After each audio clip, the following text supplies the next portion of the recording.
And we are live. Hello, everyone, and welcome to Think Young's third live conversation for Coding for the Environment speaker series. Today's webinar, What's Next? Unmanned Aircraft Systems and the Future of Mobility, is done in partnership with Boeing and in line with the EU Code Week activities. So today, a vast number of organizations and industries are adopting this new technology, including military, government, commercial, and recreational users. And we see examples including aerial photography, product deliveries, agriculture, infrastructure inspections, science, and even drone racing.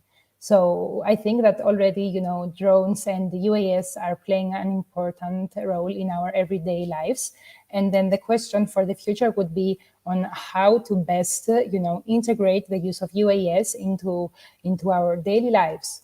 So, for example, within the industry, UAS and drones will provide important contributions on the evolution of cities to smart and green cities. And last but not least, new businesses and jobs in the mobility sector have already started, to emerge and will continue to rise. Overall, the EU revolution, revolution is already ongoing. And then with today's, session, we aim to discuss how these new technologies are transforming the world of academia, startups, mobility, and regulation. Thus, we want to highlight, the key innovations, the future of the industry, and to address potential, concerns that arise when looking at this space today. So I would like, before to start, I would like to welcome all our speakers for taking the time to be here today. I'm very excited for this panel.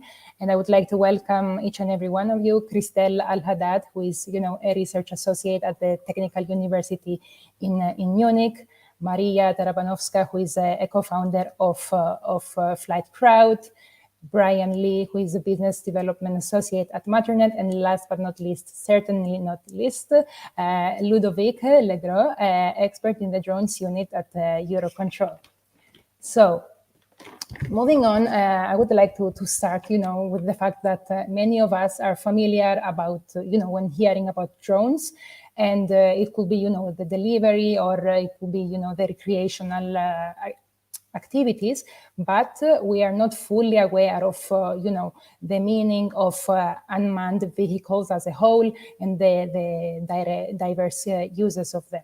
So I think that before we start speaking about, what the future holds, it's very good if, Maria, you could give us a general introduction of what unmanned aircraft systems are and how do they impact our world today.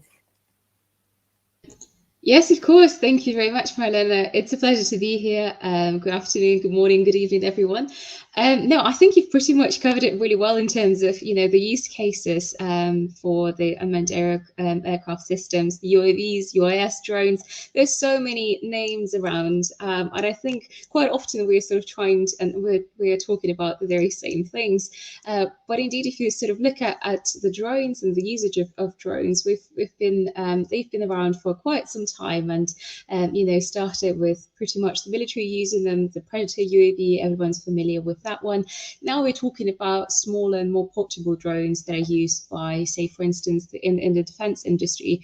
We're talking about UAVs being used in the emergency responses you've mentioned, so using the thermal imaging cameras, the humanitarian aid and disaster relief, healthcare, waste management, etc., etc., etc., all the recreational photography.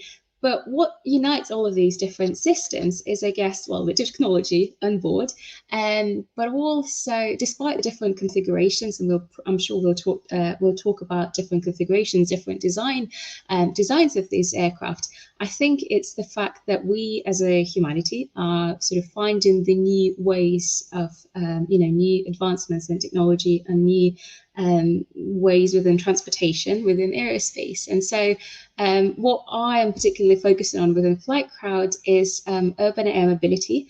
and the future of aerial transportation, the future of aerial mobility, and specifically focusing on cargo and people transportation. Cargo transportation, again, and this is perhaps goes back to, whether you define drones as sort of a subset of UIM or whether you think it's a separate industry. But all of the things that I've mentioned before, cargo could be anything. Cargo could be, your medical deliveries. It could be your industrial inspection, again, carrying various different cameras and sensors on board. Could be all sorts of cargo transportation, but I'm specifically interested in people transportation. And answering your question about sort of the future of unmanned aircraft systems, I definitely am interested in seeing how we will be transporting people in the future using these people-carrying drones or eVTOLs specifically. At the moment, we are mainly talking, in most parts of the world, we're talking about manned or piloted operations, but indeed we're already seeing some fantastic industry progress within the unmanned space and autonomous vehicles being used. So I'm sure we will get there at some point, and very much will be transporting people all over the world to fantastic destinations for various tourism aspects, but also very much connecting communities. But at the moment, I think we're not just there on the grand scale of things. So very much from what I understand the industry and from what I see the industry is doing at the moment is sort of that cargo transportation and very much loads of, disease control, weather forecasting and insurance inspections and telecommunications and all the aforementioned use cases.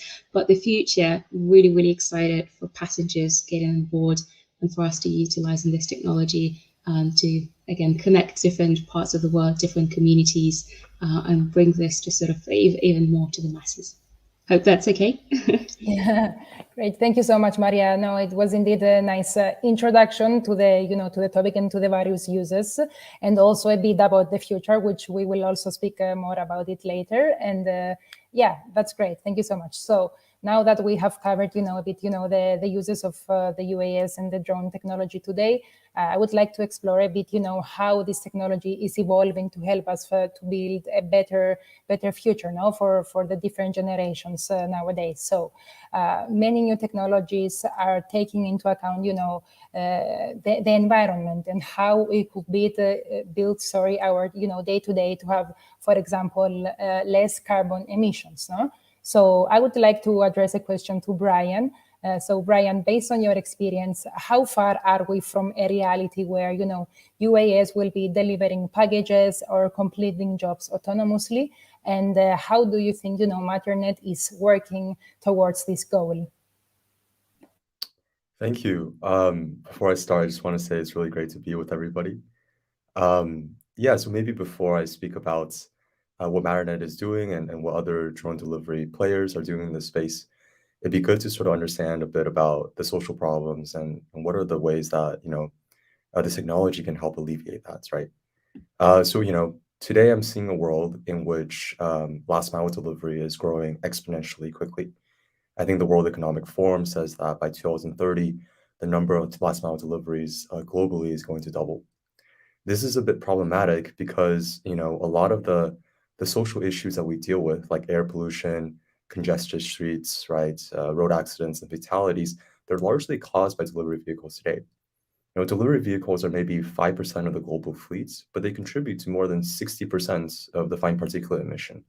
And it's because there's so much stop and go, because there's so much idling, and also because of just how big these vehicles are, they cause a disproportionate share of accidents in really tight city urban cores.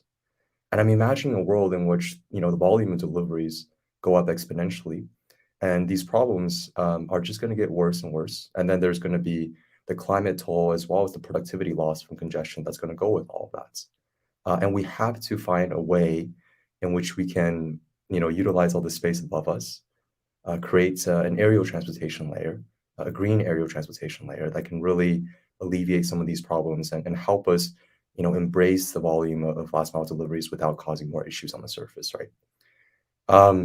In terms of, how far are we from a reality where UAS will be delivering packages and completing jobs autonomously?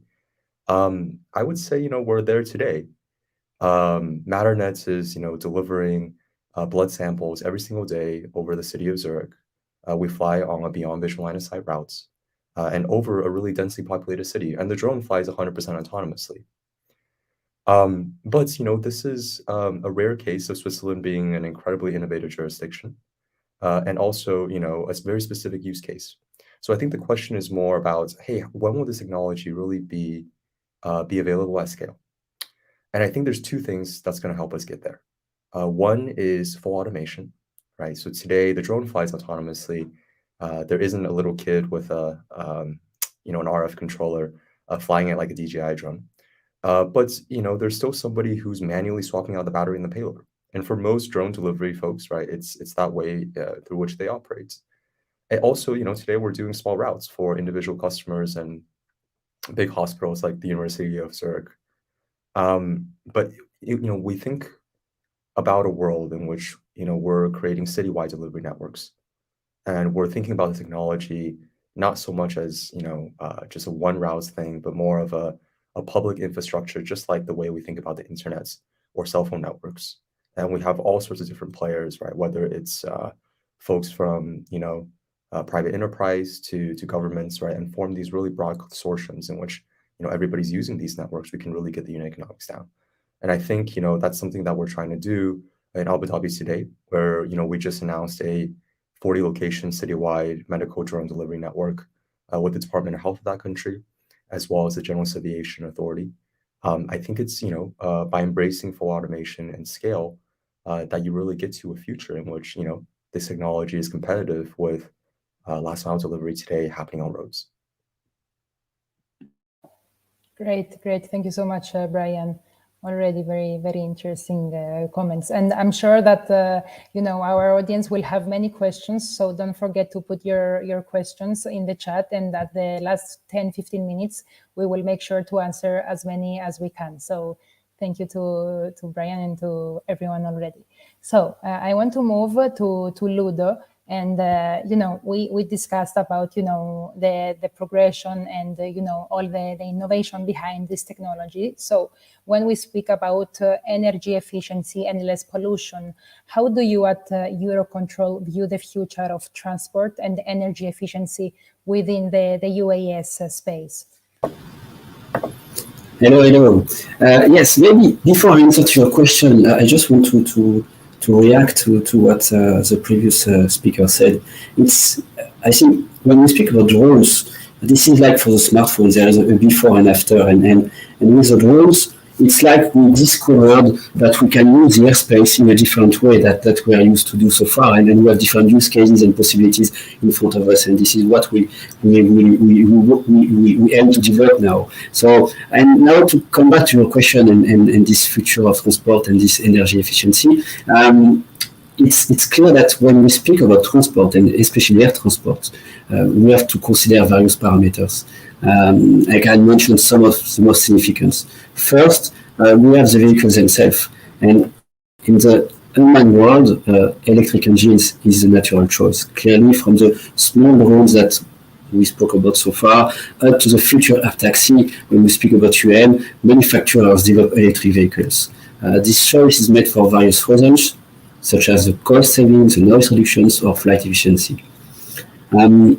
Another aspect that is important to consider, this is the network as such, the airspace. These two are very important.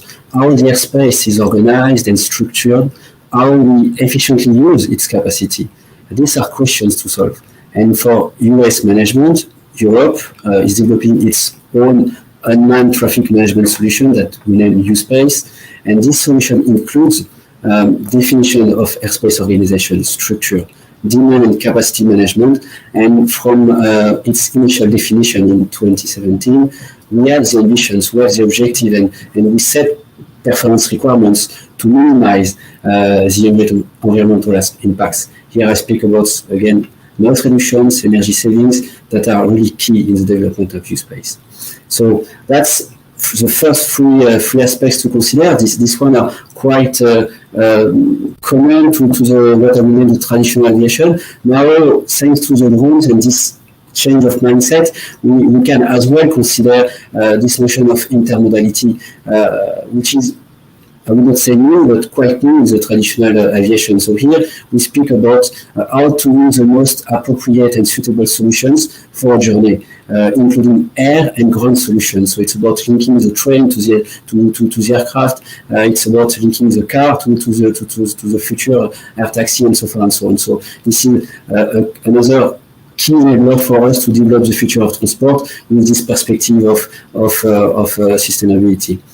Finally, and that's something that appeared in the introduction by Maria, if I remember her name correctly. We may as well consider the impact of using UAS rather than ground or air solutions. The example of the last mile delivery is a well-known scenario by the public. So clearly, the cost of a US flight is lower than the cost of a car or a truck, especially if it is stuck in a traffic jam. Another example is about the program inspection. Here, these inspections are usually done by rotorcraft when it's quite easy for the audience to feel the energy saving, the time saving, and the noise reduction if such operations are performed by an UAS. So, all in all, Eurocontrol we see the UAS as being part of the future of transport, as we see UAS as an enabler to move from the present time to the future. The work we do today to develop UAS solutions will clearly benefit to the whole European aviations in all areas, including sustainability. Thank you very much, Ludo. Very, very interesting points to keep in mind also for both sides. Yeah. Now I want to also move on to Christelle, because I want to ask about the introduction of these new and innovative transport systems, and we know that they will affect, as we just said, and revolutionize our current habits also as humans. So in terms of public acceptance and human factors, what is your opinion about the urban air mobility? Yeah, so thank you, Marilena, for the invitation. First of all, thank you for all the speakers. Yeah, so I will just start by saying, basically like what Maria said, that there are so many different terms, so many different terminologies. Sometimes we mean the same thing, sometimes we don't really. In the research that I'm doing at the Technical University of Munich, and like I'm personally doing, we are mostly talking about urban air mobility, at least what we are researching. And that's because we're focusing mostly on the passenger transportation. So we are aware of the other use cases, but we mostly are interested in passenger transportation. And from a transportation engineer point of view, so basically we see this UAM as, okay, we know this is going to be part of the future, probably. And then we need to, before this becomes a reality, we need to see how does this integrate with the rest? What are people's opinion about it?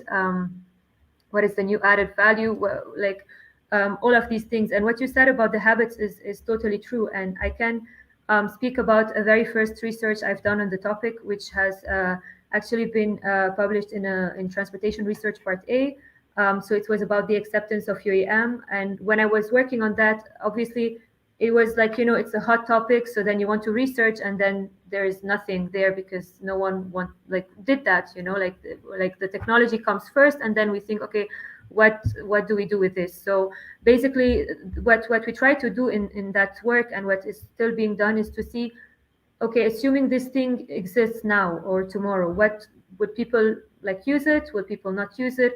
What do they care about? What do they not care about? And precisely because it does not exist, so we have to do a survey, right? So just ask people, and that's the sort of work that we do, that we want to see, we cannot really know, let's say, what the habits will change, what they will do, but we will try to ask them, try to give them a scenario that, okay, this is what it looks like, give them pictures, this is, you go from point A to point B, not technical, just really basic, and then try to understand who these people are, and then try to relate, okay, what are the people's concern are. And well, basically main findings from this research, which is not very shocking, but it's that trust is it was really the most important thing for the acceptance, and that's impacted by so many things. And that's also very interesting because this is a new technologies, but then it's always the case that a new technology, there's the same sort of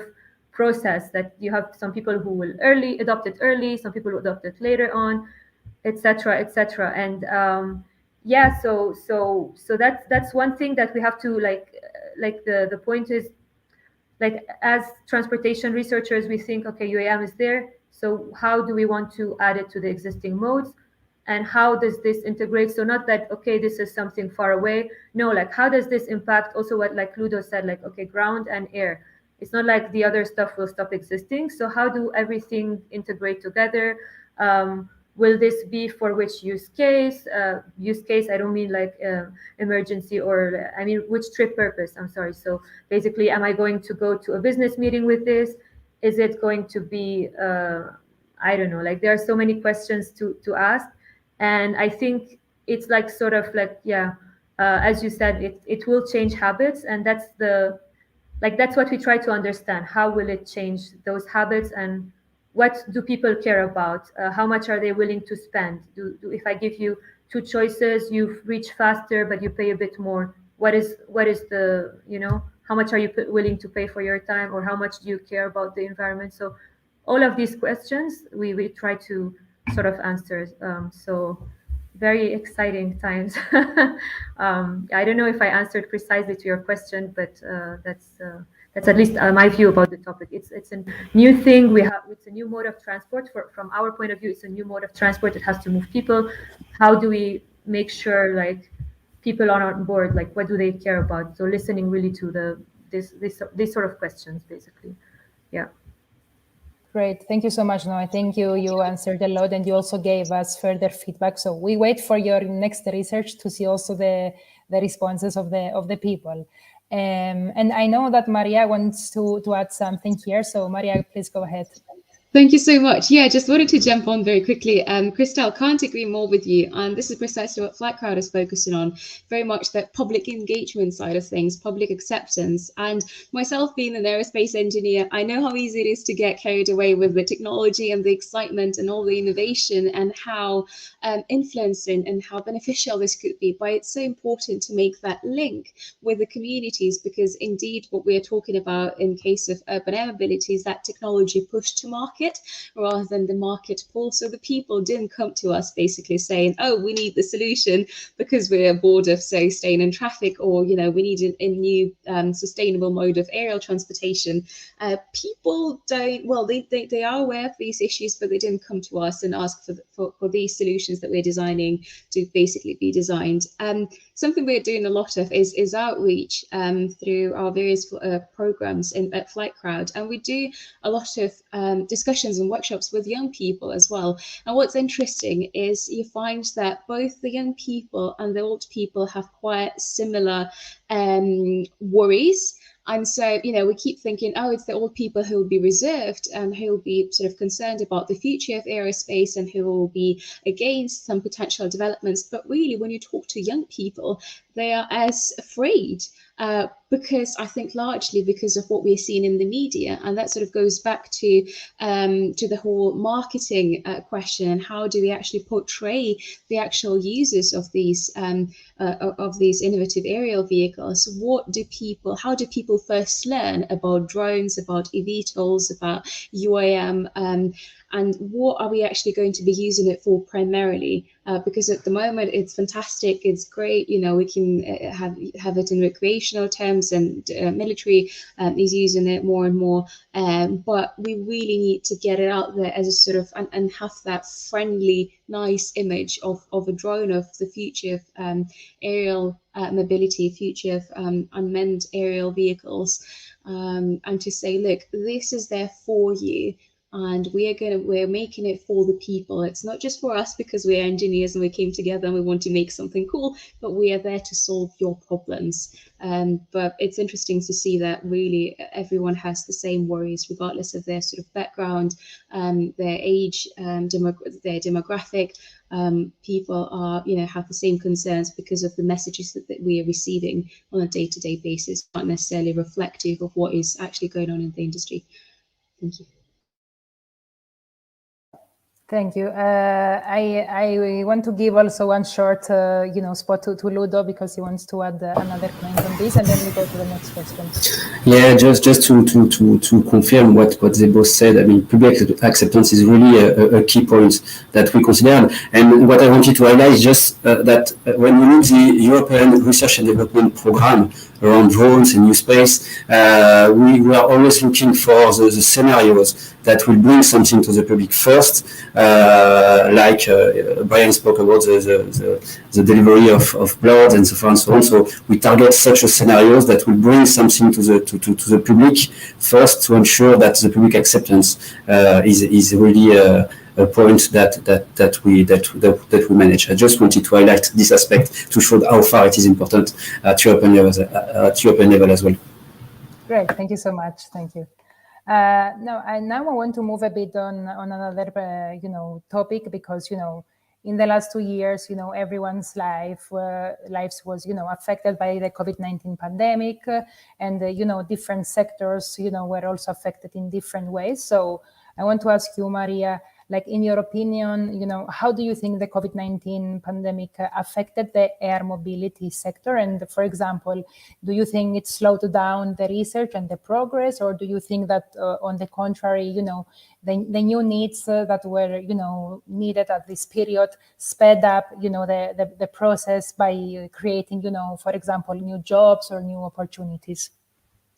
No, thank you for the question. I think this is a very interesting topic, because although we know that traditional aerospace have really, really suffered, and the whole world sort of, woke up one day thinking, oh goodness, what are we going to do now that almost everything has just stopped and came to a halt. I think it's very interesting to see how people's demands have changed, and interests and needs.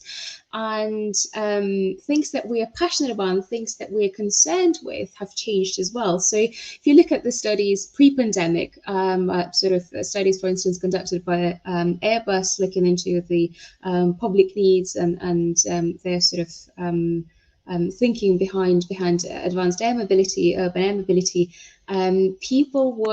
people's responses, that data compared to, say, what EASA has recently published, you will see some differences. And again, the more you sort of engage with the public, the more you'll see that people are much more aware of, for instance, the space, and how how crowded of a space that you're traveling in, transportation. I need my space, I need my personal vehicle. Potentially, this wasn't necessarily something that we were talking about previously. It was all about, let's put as many people on shared transportation as possible and get everyone somewhere faster using, say, buses and trains. Now many people are concerned with, I want to travel with those who I know personally. Also, sustainability. Sustainability has been always an issue, but I think it's been elevated. This topic has been elevated by quite a bit in the recent months and years, and that's because the time is ticking, really. And so urban air mobility, again, the messaging around aerial mobility is that this is a new mode of transportation, the green solution that we've been waiting for. No, it won't replace the existing transportation somebody was saying before, but this is something that will help with our overall ambition to decrease the amount of pollutants that we're releasing on a daily basis. And again, this is something that we became much more concerned with. And in terms of jobs, I think it's and I have loads of friends and colleagues who've lost their jobs, but many people have found their passion and started doing really, really interesting things. And also, I think we started understanding how important digital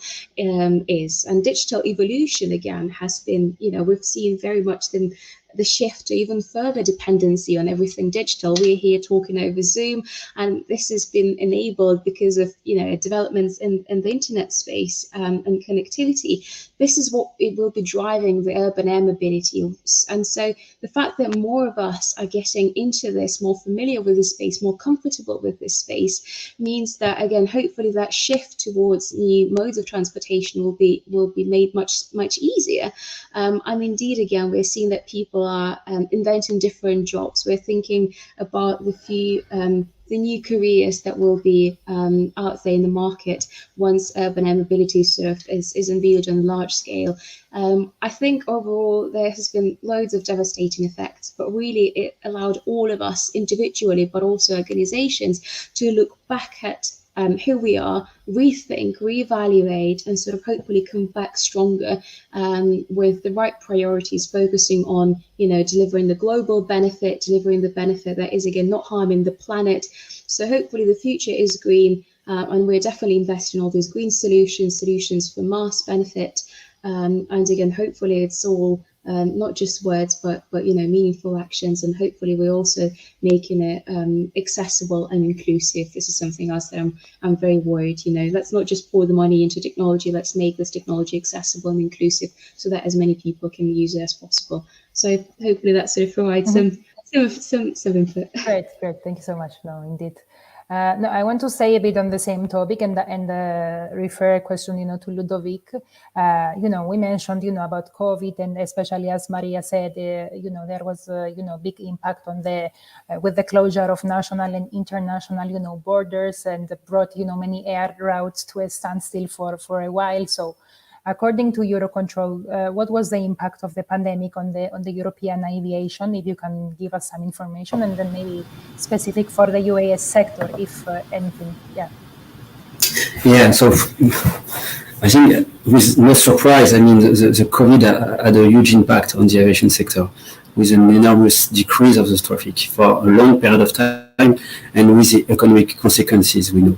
As of today, if you go to the Eurocontrol website, you will see that on a regular basis we publish an assessment of the situation, and the last one has been published by the 19th of October, so very recently, and you will see that the European traffic is still around 30% below, in average, the traffic we are used to have before the COVID crisis. So clearly, we're still below.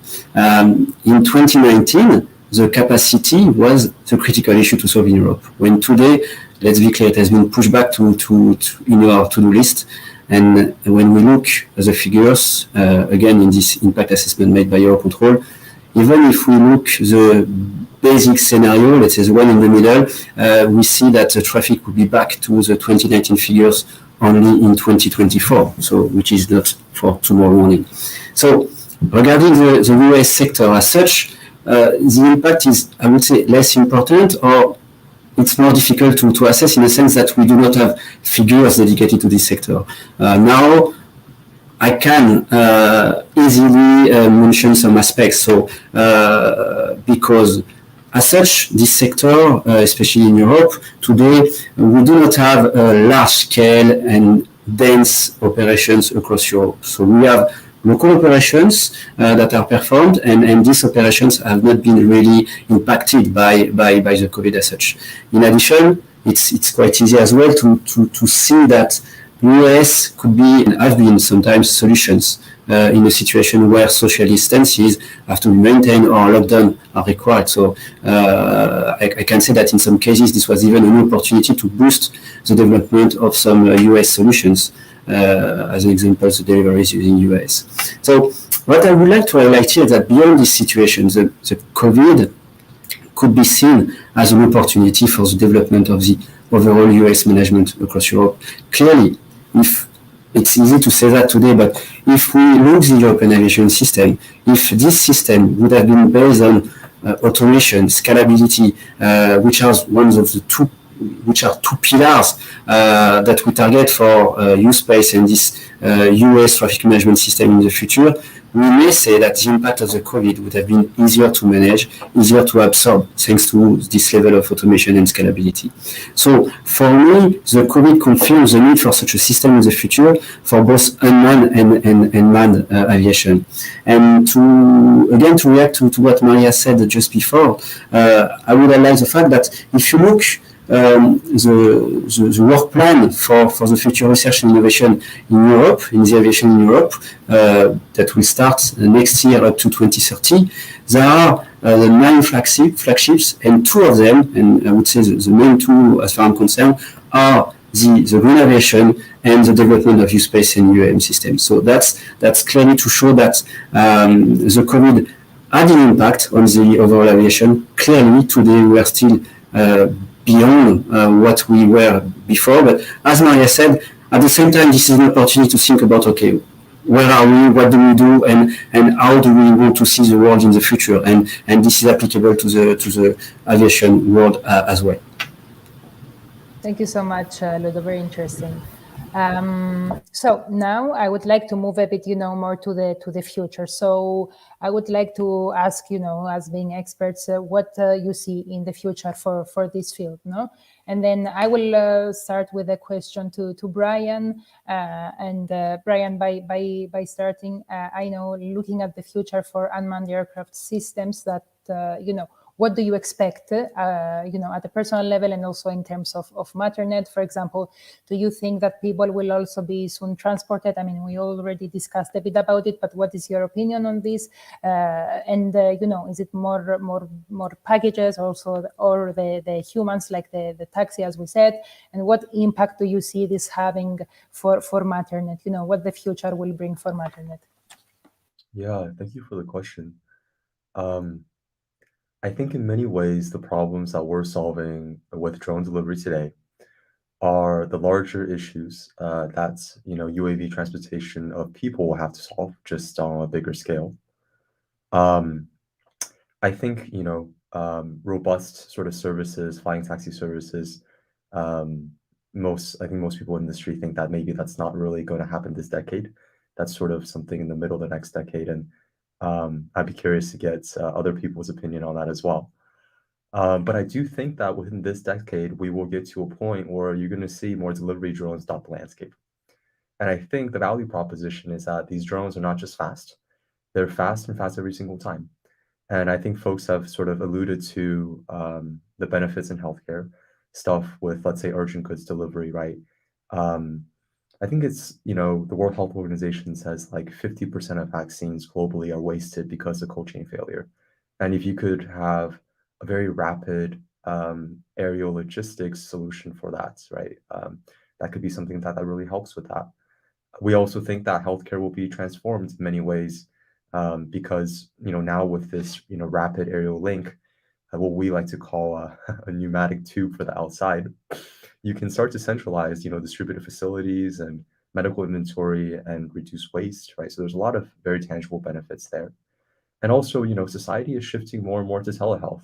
So I think this solution is going to be a really vital aspect of that, right? And COVID has shown us that, hey, a contactless, solution to bring things from place to place is very much in demand, right? Especially considering some of the social shifts that are happening because of the pandemic.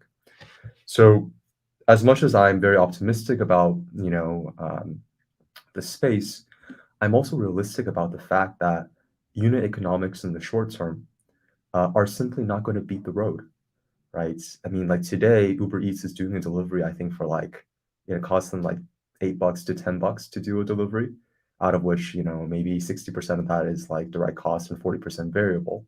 And in order to scale this technology, in order to get to $10 a delivery, which I think you need scale and automation for, it's going to be a few years before we get there. So I think the primary use cases that make sense in the near immediate term will continue to be in healthcare, where the value of the items that you transport are of such sufficient value.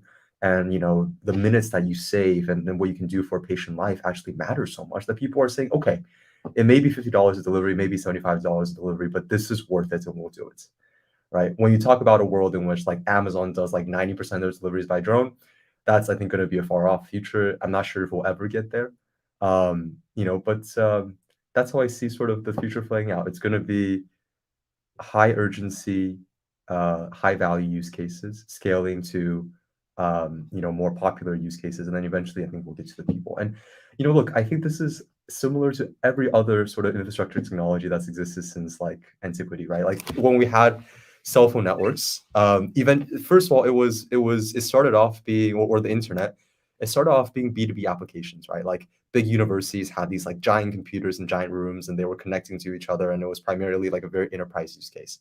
And then folks were like, okay, how can we distribute information to consumers? And then the internet became, B2C. And then eventually, with like social media and like folks realizing like, oh, we can actually just like, talk to each other, it became like a C2C application. And I think it's the same way when you think about like cell phones and all this stuff, right? So that's our hypothesis on how the future will be.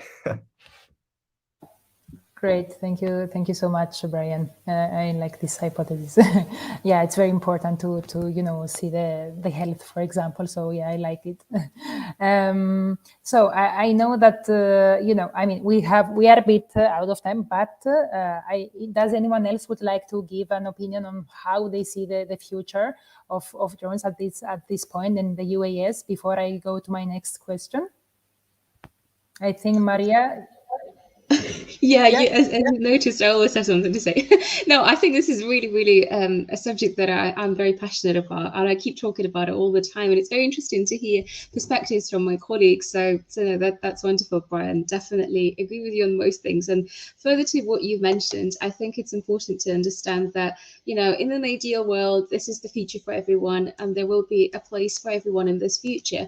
But the question is, how long would it take? And how long would it take in terms of years? How much money would it take? And how much effort? I think the effort and time, it will all come. We'll keep persevering. But we just really need to, what I'm really worried about is basically some communities benefited from it sooner than others, and those who are sort of lagging behind, almost giving up on it, because it could be, it could be delivered in not the best way almost. I'm talking specifically about urban air mobility, and indeed the fact that it will take some time for us to make this technology truly affordable and indeed truly inclusive.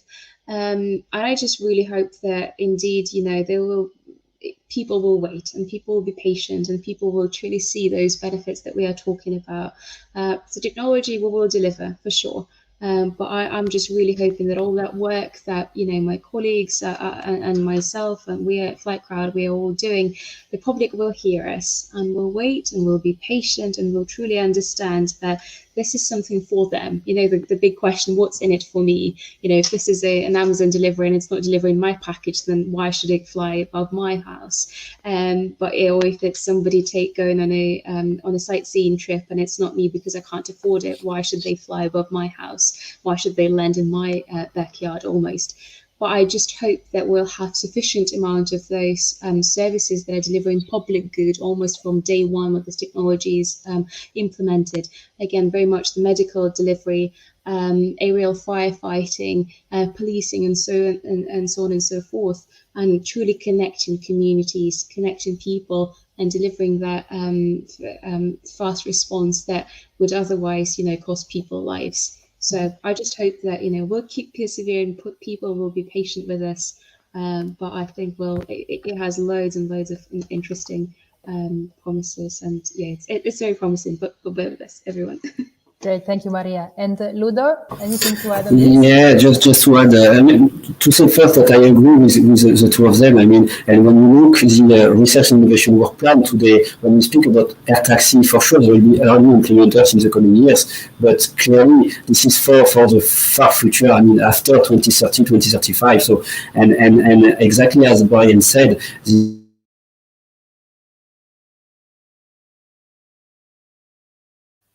I think we lost Ludo. I cannot hear you anymore. I don't know if you can hear us. But until we have Ludo back, I think Christelle, if you can give us also an opinion, on the future. How do you think that the future innovations in transport will be, and if this will be potentially integrated into the existing public transport systems or not? How is your opinion on this? Yes, so I'll try to be fast. So yeah, I just wanted to really agree with what Brian said before as well, and about like how this is like any other technology in the sense, not like in the bad sense, but in the sense that you need to, like, people really need to see the urgency, and that kind of goes back to the point that I said about the technology acceptance, like the very oh, so Ludo is back, I think, but I will finish my sentence if I can. So I was saying that it is like any other technology in the sense that people really need to see it, that it's useful, and that it's like sort of easy to use. And the useful is like this urgency, or this whatever, like it gets me to a place where There's no other alternative. Maybe in some rural areas, it can be serving some underserved areas. And it's easy of use. Well, in the case of not drones, in the case of passenger transportation, how is the experience? Is it smooth? Do I just book it with an app? Do I have to really be like an engineer to go there, or I can just be a person and go there? So all of these sort of things add to the experience. And one last comment from my side is regarding whether that integrates into public transport. I think like it's not like whether it will, it's more like it should, at least like in designing the location of these vertiports, we sort of should remember that there are other modes of transport, because like if the goal is, okay, we're going to compete with the other modes, it's not really going to work. It's more like, where is there a gap with the other modes and we can sort of integrate, or where does it help, like where does it serve in underserved areas? And therefore you now move from the term of sort of urban air mobility to advanced air mobility, or you have regional air mobility, and that's sort of to not stay just very limited, like we're not going to go from my street to the next street, hopefully for passengers. But so that's about the passengers transportation. And like also like Maria, I'm very excited to see what's next. But I will meanwhile let Ludo finish his interrupted sentence about drones and things that are more technical than I know. So yeah, please, Ludo. Yes, thank you. I said it will happen, it happens. So just maybe to conclude on what I was going to say, I mean, I fully agree with what Maria and Brian were explaining, and Christian, you used the word useful, and I think for the common operation, what will be important is to have this useful, and at the same time to have something which is safe and controlled. And that's why we will, in the R&D program, we target, and the scenarios that we are using today are more related to this healthcare, to the surveillance and survey operations, to the first responders operations. All these scenarios have a cost-benefit analysis which is positive, and they are performed by professionals and so far and so on, and we can certify them, and that's really for the short term the operations that are targeted, even if yes, clearly the air taxis are part of the game as well, but for a future which will come later. Thank you so much, Ludo. And given that, Maria, you already gave your opinion on the future, I think if you are all okay, we can proceed with some questions, because we already received some. And then as we go by, if we have more time, we can respond to more things. So can I please ask for the first question?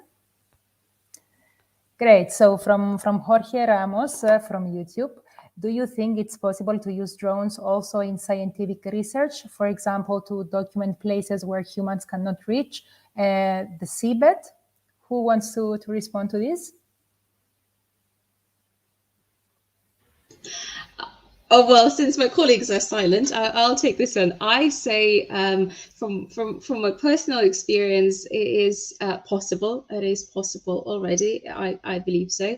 Again, I think we're talking about potentially what level of complexity, how in depth you want to conduct the research, but there are drones, and the term is a drone, even if you are talking about the seabed and under the ocean.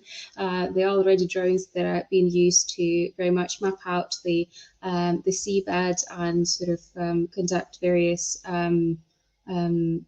research and scientific research activities. And I think it's similar to what we would be using sort of on the ground or in the air, or indeed in space. There are loads of drones that are already sort of doing looking into this area. I'm sure there will be loads more further developments, but it is being done today, unless my colleagues will tell me that I'm wrong. No, good. We're on the same page. Great. Thank you, Jorge. Great. Thank you, Jorge. Next question, please. Michelle from YouTube again. Do you expect the drone to become a commonplace for everyone soon, or will it remain a tool only used by people working in the field or with a license for it? I mean, you touched a bit upon it, but does anyone want to give a concluding remark on this? Maybe go ahead. Yeah, so that would be a personal view. Others can react, but for me, I see since the start of working in this area, I mean at European level, when we define what will be the drones in the future, near future and far future, I see the drones as the cars. This is exactly the same types of vehicles. And today, yes, clearly this is for very specific cases, but in the far future, that will be for everyone. I mean, this is how we work today. It's to develop a system that will allow everyone to use drones in a safe way. That's a first requirement. But clearly, yes, that's part of the vision, that everyone will benefit and use drones, even if in the first milestones that will be, as I said, professionals, because we need to ensure the safety, the security of these vehicles and then for everyone. Great, thank you so much, Ludo. Anyone else? No, okay, next question already. So from Irene, if I imagine a future with drones, I also think that problems will arise regarding privacy or invasion of private property if they fly close to our homes. How do you think this issue will be assessed? Yeah, I think Ludo, if you want to go ahead with this one also. Yeah, sorry, I mean, except if somebody else wants to read, but I want to say again that from the start, at European level, when we speak about rules and regulation and we speak about the development of such a systems, privacy is one of the key point that we discuss. We have to ensure the privacy, as we have to discuss, as we have to ensure the noise reduction as an example. So this is really a topic that matters for us. And yes, that's a risk that we see from the start, as you can have similar risk with anybody who has a smartphone. I mean, they can take pictures, they can take movies on the streets. So we use at the same time the current regulation for privacy, that we assess how far this is sufficient or not for the usage of drone. And clearly, this is one of the main requirements on the development of drones in Europe, to ensure the privacy for the citizen. Great, thank you so much. Anyone else that would like to say anything on this? I can say just a quick comment. I mean, not on the technical things about the drones, and I'm like happy to hear from Ludo that it's a thing that is so important, because yeah, from the surveys that we've done, like as I said about trust and like privacy was really one of also many the main concerns, like trust and safety. Privacy was really one main thing that was expressed by people. So it's a very sort of on point question, and yeah, on point answer. So happy to hear that. Thank you so much, Christelle. Next one, Ilaria. So, Brian, what do you think needs to happen for your expectations for the future to be realized? Nice. So much pressure.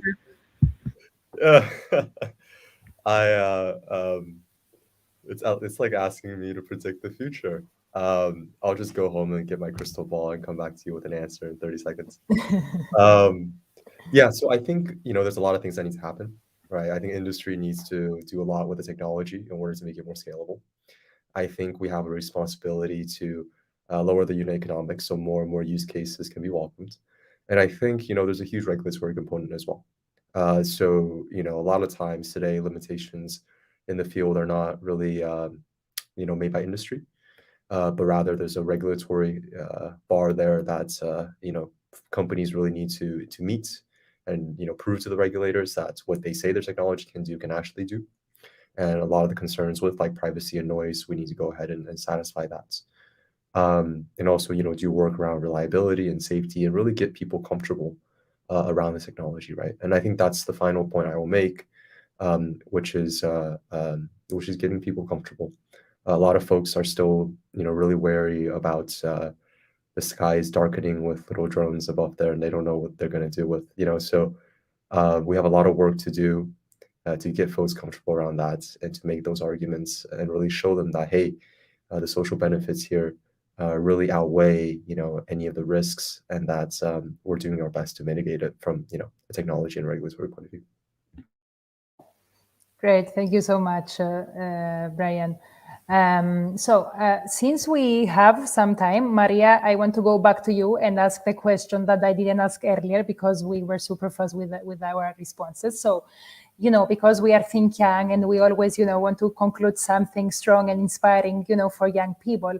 And since you are working, with a community of people from different ages, what do you think about the future and young people in this sector? Like, what do you think is the best way to involve the young generation in brainstorming, new ideas, for a continuous evolution in the field through the youth perspective as well? No, definitely no pressure. I'll try and be as inspirational as I could be. It's interesting what Brian's mentioning about, the need to do more, to very much get the public on the same page. And again, I'm very happy and honoured that we're helping, I guess, to make this happen. Flightcrowd is focusing on public engagement. I say, we started with a public acceptance, but public acceptance is one of the goals that we're aiming to reach as an industry, but really it's about engaging with the public first and foremost. And in our understanding, you need to take people on a journey. You need to help them understand the industry, because we engineers, aerospace individuals, we've invented loads of technical terminology that we absolutely love using. We exchange all these acronyms and we speak our own little language no one else understands. We need to make sure that those barriers, those technical barriers, those barriers of technical lingo are demolished, and we're very much building the bridge between the industry and the public, connecting them using the same language that people understand. We need to sort of, going back to the whole idea of building the bridge, it's about engaging with the public. And indeed, certainly it's something that I'm sure everyone will be able to do in their spare time, is do a bit of volunteering, do a bit of STEM outreach, do a bit of go into your community and giving back to the rest of the world, speaking to young individuals who need your support. We need role models. They need role models. They need real people who are building this future, because we all need somebody to look up to. I think we all need inspirational speeches in our life. We all need great examples, positive examples, because otherwise, how do you know what's out there, right? How do you know what you like and what you don't like? So by going out there, all of us can really sort of show what we are working on, how possible it is to engage in this industry as well. And indeed, I think it's all about the industry, again, very much opening the doors and saying, look, we want for the public to come on board and have those discussions. It's not about one-way conversation. It's the conversation, it's the dialogue that needs to happen. And again, very, very happy to be facilitating that dialogue and engaging with young communities through our initiatives at Flightcrowd. I think young individuals, going back to the careers in UAM, it's fascinating what this world will truly open, and what we're talking about, the scale of possibilities and different jobs that will be around for young individuals. We're engaging with creative communities.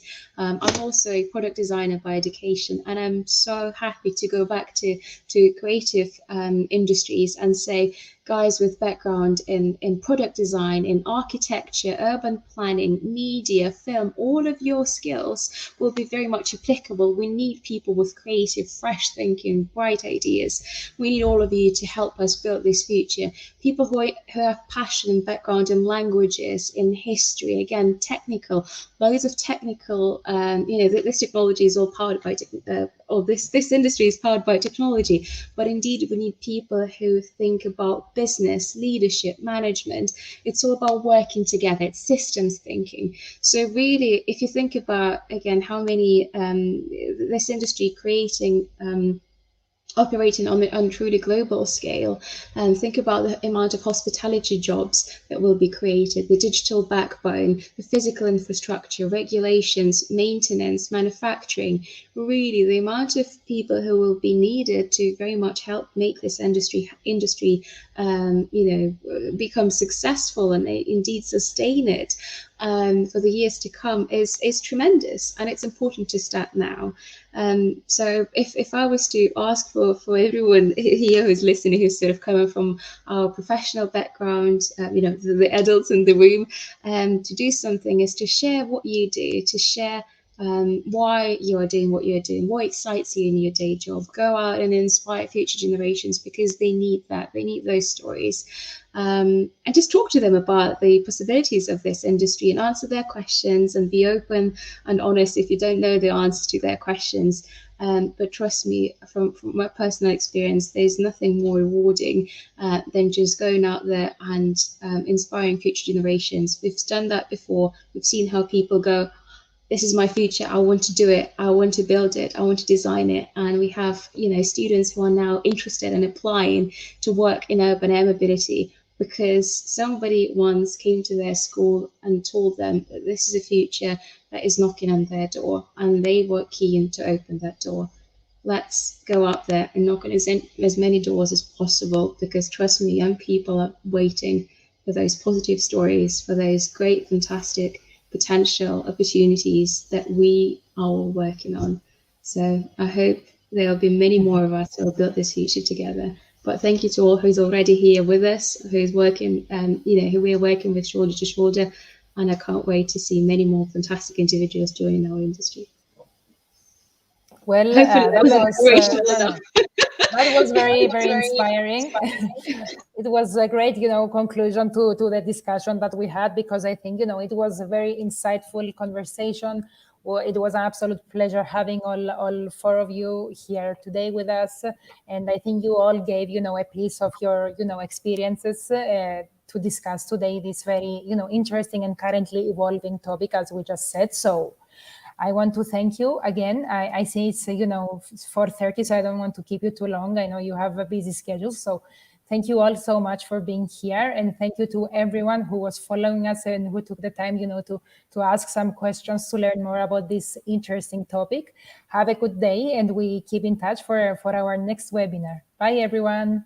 Cheers. Bye-bye. Thank you, everyone. Bye. Bye, everyone.